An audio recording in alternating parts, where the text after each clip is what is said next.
बिस्मिल्लाहिर्रहमानिर्रहीम, अस्सलाम वालेकुम। मेरे अज़ीज़ तलबा तालबात, उम्मीद है कि आप सब खैरियत से होंगे। मेरा नाम है दिल महबूब और आज हम सरगर्मी नंबर 1.8 पढ़ेंगे। सरगर्मी नंबर 1.8 में जो बाब नंबर 1 में मौजूद है, इसमें हमने 3 एल्गोरिथम करने हैं। उसने हमें कहा है कि आपने एक एल्गोरिथम को देखते हुए, जो एल्गोरिथम हमने एक मिसाल में किया, उसको देखते हुए आपने 3 और एल्गोरिथम बनाने हैं और उस एल्गोरिथम को आपने तब्दील करना है इन एल्गोरिथम के अंदर। और उसने हमें जो एल्गोरिथम बनाने का कहा है उसका फार्मूला यानी कुलिया हमें ख़ुद आना चाहिए, उसने हमें नहीं बताया। तो इनको कैसे करना है वो लेक्चर में देखते हैं। तो चलते हैं लेक्चर की तरफ। मेरे अज़ीज़ तलबा तालबात, जैसा कि आपको पता है कि हम एल्गोरिथम की मिसालें कर रहे हैं और इनमें कुछ सरगर्मियाँ उसने आपके लिए रखी हैं ताकि आपको एल्गोरिथम बनाना अच्छी तरह से आ जाए। तो आज जो हम सरगर्मी करने जा रहे हैं वो है सरगर्मी नंबर 1.8। इससे पहले हमने सरगर्मी नंबर 1.7 की थी, जिसमें हमने कुछ एल्गोरिथम देखे थे, और फिर उससे पहले हमने सरगर्मी नंबर 1.6 की थी। उसमें भी हमने एक एल्गोरिथम बनाया था जो कि बाकी एल्गोरिथम की निस्बत मुख्तलिफ था क्योंकि उसमें इनपुट नहीं थी। आज हम एक एल्गोरिथम करने जा रहे हैं, एक सरगर्मी करने जा रहे हैं जिसके अंदर हमने 3 एल्गोरिथम बनाने होंगे। ये सरगर्मी है 1.8। तो 1.8 सरगर्मी में हमारे पास 3 एल्गोरिथम हैं और मुख्तलिफ इनके अंदर हमने काम करने, यानी 3 ऐसे मसाइल हैं जिनका हमने हल निकालना है और उसके लिए हमने एल्गोरिथम बनाना है। क्योंकि आपको पता है कि एल्गोरिथम क्या होता है, मसाइल का हल होता है, मरहलावार हल होता है, जिसको हम अपनी आसान ज़ुबान में ही लिखा करते हैं। तो सबसे पहले इस सरगर्मी को समझते हैं कि इसमें उसने क्या कहा हुआ है। वो कहता है ऊपर दिए गए एल्गोरिथम को, अब ऊपर दिए गए एल्गोरिथम से मुराद है कि इससे ऊपर जो एल्गोरिथम किताब के मुताबिक है, जो आपको यहाँ पे नज़र आ रहा है, इस एल्गोरिथम को देखते हुए आपने ये काम करना है। यानी इसी एल्गोरिथम से मिलते जुलते ये एल्गोरिथम है इस सरगर्मी में, जिनको आपने तब्दील करना है और आपने फिर अपना जवाब लिखना है। तो ये वाला जो एल्गोरिथम है इसको बता रहा है कि जो ऊपर दिया गया हुआ एल्गोरिथम है, यानी ऊपर दिए गए एल्गोरिथम को मुसल्लस मुअय्यन यानी रोम्बस और मुस्ततील यानी ट्रैपसियम का रकबा मालूम करने वाले एल्गोरिथम में तब्दील करें। यानी ये जो एल्गोरिथम है आपने इसको तब्दील करना है, किस में? 3 एल्गोरिथम में तब्दील करना है। एक एल्गोरिथम होगा जो मुसल्लस जो है उसका रकबा मालूम करेगा। उसने हमें कहा है कि आपने रकबा मालूम करना है, किसका? मुसल्लस का, मुअय्यन यानी रोम्बस का, और मुस्ततील यानी ट्रैपसियम का। इनका रकबा मालूम करना है। देखें, एक बात आपने बड़ी अहम याद रखनी है कि जब भी हमने इस तरह के एल्गोरिथम करने होते हैं, उन एल्गोरिथम में आपको जो फार्मूला है वो आना चाहिए, यानी जो कुलिया है उसका वो आना चाहिए। फार्मूला आता होगा तो आप फार्मूला में देखेंगे कि हमें कौन सी चीज़ दरकार है, वो आप इनपुट में ले लेंगे और फिर उसको जो है वो फिर इसका हिसाब लगाएंगे और उसके बाद फिर आप स्क्रीन पर ज़ाहिर कर देंगे जो भी जवाब है। आपको पता है कि हमने पिछली जो सरगर्मियाँ की हैं उनमें भी हमें फार्मूला ही लगाने की ज़रूरत पड़ी थी, जो कि आपको याद होना चाहिए। आप देख सकते हैं कि सवाल में उसने नहीं बताया कि मुसल्लस का रकबा मालूम करने का फ़ार्मूला क्या है, उसने नहीं बताया कि मुअय्यन का रकबा मालूम करने का फ़ार्मूला क्या है, और ना ही उसने मुस्ततील का रकबा मालूम करने का फ़ार्मूला बताया है। तो इन कुलियात को आपने याद करना होगा और फिर ही आप इन एल्गोरिथम को कर सकेंगे। तो ये मुश्किल काम नहीं है, आप मैथ में भी ये कुलियात याद करते हैं और आपने किए होंगे। अगर आपको याद नहीं है तो अब याद कर लें ताकि आप इन एल्गोरिथम को आसानी से लिख सकें। तो अगर आपको पेपर में ये सवाल आ जाता है तो उसने फ़ार्मूला नहीं बताया होगा, और याद रखें कई दफ़ा उसने फ़ार्मूला अगर लिखा भी हो तो उस फार्मूला को लिखने का तरीका आपने सही करना है एल्गोरिथम के अंदर। मिसाल के तौर पे आपको याद होगा जब हमने सरगर्मी नंबर 1.7 की थी, इससे पहले उसके अंदर हमने जब दायरा का हुजम मालूम किया था और सिलेंडर का हुजम मालूम किया था, तो उसमें जो उसने फार्मूला लिखा था हमने उसको सही अंदाज में लिखा था कि कंप्यूटर में इसको किस तरह से लिखना चाहिए। मिसाल के तौर पे अगर उसने आर की ताकत 3 लिखी थी तो हमने लिखा था आर ज़रब आर ज़रब आर, हमने उसकी ताकत 3 नहीं लिखी थी। इसी तरह से हमने जब फार्मूला को लिखना होता है उसके लिए एक तरीका होता है, वो तरीका सीखना ज़रूरी है। तो वो मैंने आपको सिखाया हुआ है पहले भी, और आज भी जो हम एल्गोरिथम करने जा रहे हैं उनके अंदर भी इसी तरह का काम है। तो सबसे पहले हमने जो काम करना है वो क्या है, वो है मुसल्लस का रकबा मालूम करना। तो पहला एल्गोरिथम ये होगा।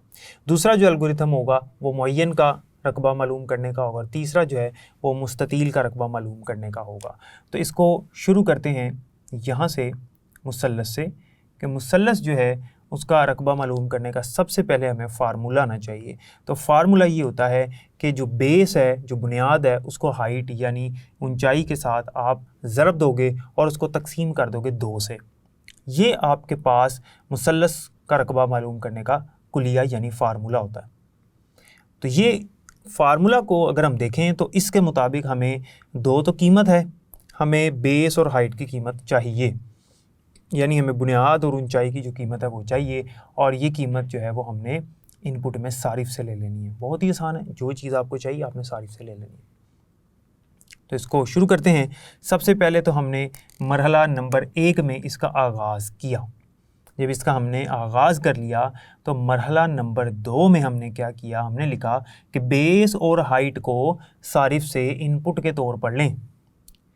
तो जिस एल्गोरिथम को इसने कहा है तब्दील करना है उस एल्गोरिथम में भी ऐसे लिखा हुआ है। फ़र्क ये है कि हमने यहाँ पर चूँकि मुसल्लस का रकबा मालूम करना है उसके लिए हमें बेस और हाइट चाहिए, तो मैंने लिखा बेस और हाइट को सारिफ से इनपुट के तौर पर लें। बेस और हाइट यहाँ पर 2 मुतगय्यर हैं, मुतगय्यरात हैं, और इनमें हम जो कीमत लेंगे उसको फिर इस फार्मूला में लगा देंगे और उसके बाद फिर हमें एक जवाब मिल जाएगा। वेरिएबल एरिया को बेस ज़रबे हाइट और तकसीम 2 के बराबर शुमार करें। अब बेस और हाइट की जो कीमत है वो सारिफ ने यहाँ दे दी, इसको हमने तकसीम कर दिया 2 के साथ, इनको ज़रब करने के बाद, और वेरिएबल एरिया के बराबर हमने शुमार कर दिया, क्योंकि एरिया का जो वेरिएबल है उसमें हमने इस फार्मूला को लगा कि इसका जो जवाब है वो महफूज करवाना है। तो वेरिएबल एरिया को बेस ज़रबे हाइट तकसीम 2 के बराबर शुमार करें। तो ये हमारे पास जो एरिया है इसके अंदर जवाब महफूज हो गया इसका। तो आगे मरहला नंबर 4 में हमने क्या लिखा कि अब जो एरिया के अंदर जवाब महफूज हो चुका है उसको हमने आउटपुट में यानी स्क्रीन पर दिखा देना है। तो हमने लिखा एरिया को स्क्रीन पर ज़ाहिर करें। उसके बाद मरहला नंबर 5 में हमने इख्तितामिया कर दिया, यानी एल्गोरिथम को ख़त्म कर दिया। तो आपने देखा कि हम मुसल्लस का किस तरह से रकबा मालूम कर सकते हैं। तो बहुत आसान है, लिखने का तरीकाकार वही है जो कि इसने बताया था कि ऊपर दिए गए हुए एल्गोरिथम को तब्दील करें। तो वो जो दिया गया एल्गोरिथम था उसके अंदर भी ऐसे ही हमने काम किया था। फ़र्क ये है हमने फार्मूला तब्दील किया और हमारे जो वेरिएबल के नाम हैं वो तब्दील हुए हैं। और अगर आप इसको अंग्रेज़ी में लिखेंगे तो ये आपको नज़र आ रहा है कि इसमें सबसे पहले हम लिख रहे हैं स्टार्ट, उसके बाद लिख रहे हैं input base comma height, base और हाइट को इनपुट के तौर पर ले लिया। उसके बाद आपने लिखना है सेट एरिया टू बेस ज़रबे हाइट तकसीम 2, और फिर आउटपुट में जो एरिया है वो आपने दिखा देना। तो यहाँ लिखा हुआ है आउटपुट एरिया, और आखिर में जैसे यहाँ मरहला नंबर 5 है तो यहाँ स्टेप 5 है, यहाँ पर लिखेंगे स्टॉप। तो इस तरह से हमारा एल्गोरिथम जो है वो इसका बनेगा। अब बात करते हैं मुअय्यन का रकबा मालूम करने के एल्गोरिथम की। तो मुअय्यन का जो रकबा है वो कैसे मालूम करना होता है हमने उसका तरीक़ाकार भी देख लें। इसके लिए हमने सबसे पहले मरहला नंबर 1 सेम उसी तरह से, बिल्कुल उसी तरह से हमने इसका आगाज़ किया। इसका जो फार्मूला है वो आपको आना चाहिए। इसका फार्मूला ये है, डायगनल 1 ज़रबे डायगनल 2 तकसीम 2। ये डायगनल क्या होता है? डायगनल एक तिरछी टेढ़ी लाइन होती है जो कि 2 किनारों को आपस में मिलाती है। इस तरह की एक तिरछी लाइन होती है। तो एरिया जब हमने, यानी एरिया का जो वेरिएबल यहाँ पर लिया हुआ है, जो हमने जब रकबा मालूम करना होगा मुअय्यन का, मुअय्यन हम किसको कहते हैं? मुअय्यन हम कहते हैं रोम्बस को। तो इंग्लिश में इसको रोम्बस कहते हैं। तो रोम्बस जो है उसका अगर हमने रकबा मालूम करना है तो उसका ये फार्मूला है। तो इस फार्मूला में हमें क्या चाहिए? डायगनल 1 और डायगनल 2 जो कि हम इनपुट में ले लेंगे। बहुत सादा सा काम है। तो मरहला नंबर 2 में हमने क्या किया कि डायगनल 1 और डायगनल 2 को इनपुट के तौर पर लें। डायगनल 1 और डायगनल 2 को इनपुट के तौर पर ले लिया, और फिर मरहला नंबर 3 में हमने उसी तरह से काम किया जैसे यहाँ पर किया था कि वेरिएबल एरिया को इसके बराबर शुमार करें। यहाँ पर भी एरिया को डायगनल 1 ज़रबे डायगनल 2 तकसीम 2 के बराबर शुमार करें। तो जो इसका जवाब होगा हिसाब किताब लगाने के बाद वो किस में आ जाएगा, वो एरिया के वेरिएबल में महफूज हो जाएगा। तो इस तरह से जो एरिया का वेरिएबल है उसको हमने स्क्रीन पर दिखाना है। तो मरहला नंबर 4 में हमने क्या किया कि एरिया को स्क्रीन पर ज़ाहिर करें, और मरहला नंबर 5 में उसी तरह से हमने इसका इख्तिताम कर दिया। तो उम्मीद है कि यहाँ तक जो हमने मुअय्यन का रकबा मालूम किया उसकी भी आपको समझ आ गई होगी। इसमें अगर हमने अंग्रेज़ी में इसको लिखना होगा तो बहुत आसान तरीक़ाकार है। उसी तरह से आप यहाँ पर देख सकते हैं कि सबसे पहले आपने लिखना है स्टार्ट। स्टेप 1 में आपने किया स्टार्ट। स्टेप 2 में जो यहाँ पर मरहला नंबर 2 है, आपने लिखा इनपुट डायगनल 1, डायगनल 2।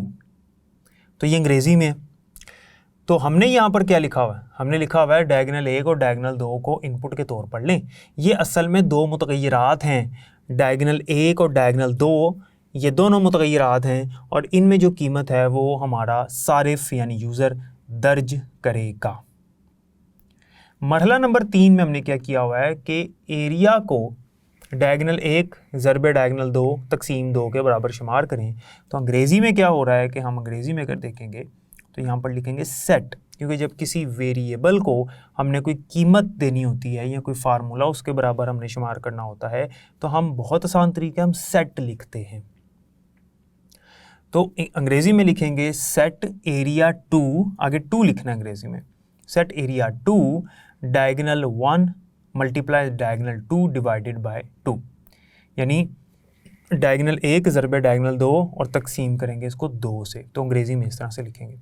अब हमारे पास जो एरिया का मुतग़य्यर है उसमें हमारा जवाब महफूज हो चुका है। तो अब हम क्या करेंगे, अब हम इसको आउटपुट में दिखा देंगे, यानी स्क्रीन के ऊपर। तो मरहला नंबर 4 में हमने क्या किया कि एरिया को स्क्रीन पर ज़ाहिर करें। कौन सा एरिया, ये वाला एरिया, और इस एरिया में क्या महफूज है, इस एरिया में इस फार्मूले का जवाब महफूज है। तो ये फार्मूला किसका है, ये फार्मूला है रकबा मालूम करने का मुअय्यन का, यानी रोम्बस का एरिया मालूम करने का। तो अब हमने क्या किया कि एरिया को स्क्रीन पर ज़ाहिर किया, जो हमने जो यूज़र से कीमतें ली थी उनके मुताबिक हमने उसका जवाब का हिसाब लगाया, और रकबा मालूम करने के बाद हमने उसको आउटपुट में दिखा दिया, और उसके बाद हमने मरहला नंबर 5 में इख्तितामिया कर दिया, और इस तरह से इंग्लिश में हमने इसको स्टॉप कर देना होता है। इसी सरगर्मी में जो तीसरा काम है हमारे पास वो क्या है कि आपने ट्रेपज़ियम, जिसको हम उर्दू में मुस्ततील कहते हैं, इसका रकबा मालूम करना है। तो हमने सबसे पहले जो रकबा मालूम किया यहाँ पर वो मुसलस का था।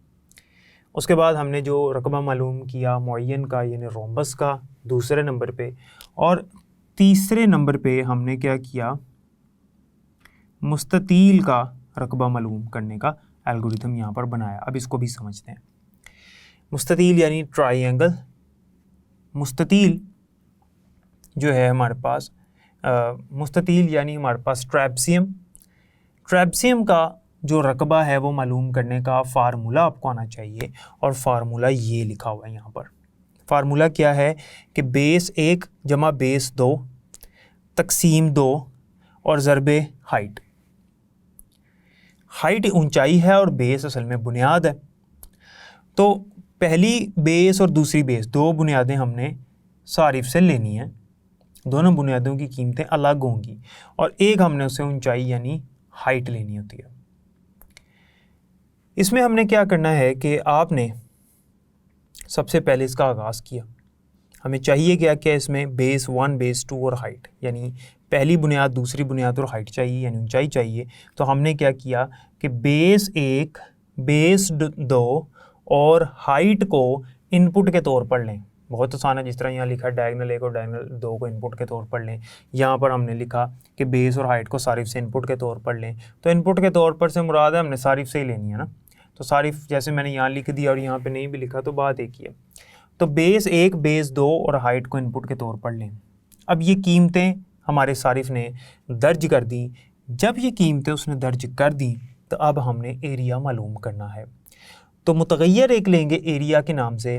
तो वेरिएबल एरिया को बेस 1 जमा बेस 2 तकसीम 2 और ज़रबे हाइट इसके बराबर शुमार कर लें। यानी ये जो फार्मूला है, इस फार्मूला में जो कीमतें आएंगी वो जो यहाँ पे सारिफ ने दी होंगी वो आ जाएंगी, और इन कीमतों का जो जवाब आएगा वो किस में जाके महफूज होगा, एरिया के वेरिएबल में। अब हमने चूंकि यहाँ पर एरिया मालूम कर लिया तो हमने अब एरिया को आउटपुट के तौर पर दिखाना है, यानी स्क्रीन के ऊपर हमने इसको जाहिर कर देना है। तो हमने मरहला नंबर 4 में क्या किया, मरहला नंबर 4 में एरिया को स्क्रीन पर जाहिर करें।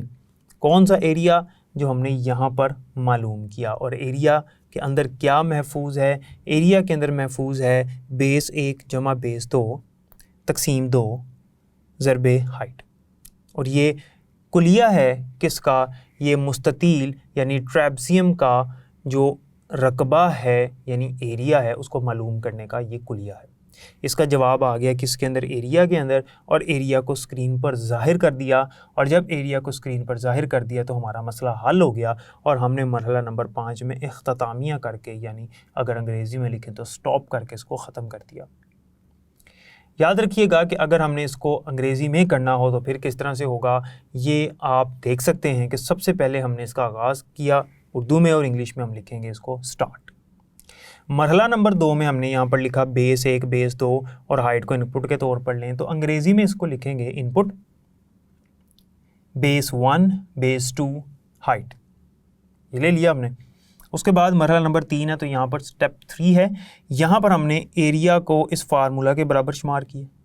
तो यहाँ पर अंग्रेज़ी में हम क्या लिखेंगे कि सेट एरिया टू, आगे ये फार्मूला लगाएंगे कि एरिया को इसके बराबर हमने शुमार कर लिया। और मरहला नंबर 4 है यहाँ पे, तो यहाँ स्टेप 4 है और स्टेप 4 में आसान अल्फाज में हमने लिखना है आउटपुट एरिया बस। तो ट्रेपज़ियम का जो एरिया हमने इसका हिसाब लगाया था वो हमने दिखा दिया। उसके बाद यहाँ पर इख्तितामिया है तो यहाँ पर स्टॉप है। तो आपने देखा कि हमने किस तरह से जो एरिया यानी रकबा है वो मालूम किया मुसल्लस का, यहाँ पे भी हमने एरिया मालूम किया किसका, मुअय्यन का, और यहाँ पे भी हमने एरिया मालूम कर लिया किसका, मुस्ततील यानी ट्रेपज़ियम का। तो हमारे पास ये जो 3 एल्गोरिथम थे ये सरगर्मी 1.8 के एल्गोरिथम थे। इनमें आपने अलग अलग एल्गोरिथम ही बनाने थे, क्योंकि जब हम अपने सारिफ से इनपुट लेंगे तो यहाँ पे जो बेस है और यहाँ पे जो हाइट है ये किसकी है, ये मुसल्लस की बात हो रही है। और अगर हम इसमें बात करें मुस्ततील में, तो यहाँ जो ये बेस है ये बेस 2 है, ये बेस 1 है, और ये जो हाइट है ये किसकी है, ये मुस्ततील की है। तो अगर कोई इसको एक एल्गोरिथम के अंदर लिखना चाहेगा तो उसके अंदर ये मसला आएगा कि ये जो बेस हम सारिफ से ले रहे हैं ये कौन सी वो एंटर कर रहा है, यानी कौन सी इनपुट दे रहा है, ये कौन सी इनपुट वो दे रहा है बेस के अंदर, हाइट के अंदर मुसल्लस की है या मुस्ततील की है। इस वजह से हमने इनको अलग अलग ही बनाना होता है। तो ये मरहलावार एल्गोरिथम था और इसमें आप देख सकते हैं 5 मरहले इसके अंदर, 5 इसके अंदर और 5 इसके अंदर हैं। आगाज़ और इख्तितामिया तो हमेशा की तरह है, तो बीच में ये 3 ही सिर्फ चीज़ें हैं जो तब्दील होनी है। तो ये आप करवाने का मकसद ये है कि आपका एल्गोरिथम ख़ुद से भी बनाना आ जाए। तो आपने इनके जो फार्मूला हैं यानी कुलियात हैं वो याद रखने हैं। तो फार्मूले याद होंगे तो आप फिर इनके ऊपर आसानी से काम कर सकेंगे और आप एल्गोरिथम लिख सकेंगे। तरीका तो एक ही है। तो उम्मीद है कि यहाँ तक आपको समझ आ गई होगी।